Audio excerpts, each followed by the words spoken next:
Shkojnë. Përshëndetje media të nderuara, përshëndetje qytetarët e kryeqytetit. Kam kënaqësinë sot këtu që jam me dy yje të Kosovës, të vendit tonë, të Shqiptarisë faktikisht, me Doxhe Grovën, në Milot Vashicën këtu, që na ka bashkangjitur, po ashtu edhe me dy yje tjerë, edhe me drejtoreshën e kulturës Sibelin, po ashtu edhe me drejtorën e sportit zoti Mushica. Edhe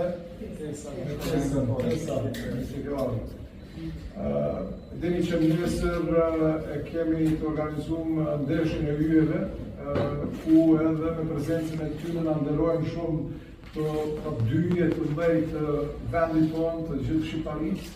Ndeshja do të bëhet në stadionin e kryeqytetit nesër prej orës 8, prandaj i ftoj të gjithë qytetarët e kryeqytetit, të gjithë Kosovës, se kudo që janë, që të na bashkangjiten, sepse do të jetë një ndeshje ku edhe do të ngritim fonde, pra një ndeshje bamirësie, ku yjet tonë, edhe yjet nga estrada, nga muzika, po ashtu disa nga politika, edhe tjerë nga sporti, do të bëhemi bashkë dhe të bëjmë një lojë të mrekullueshme.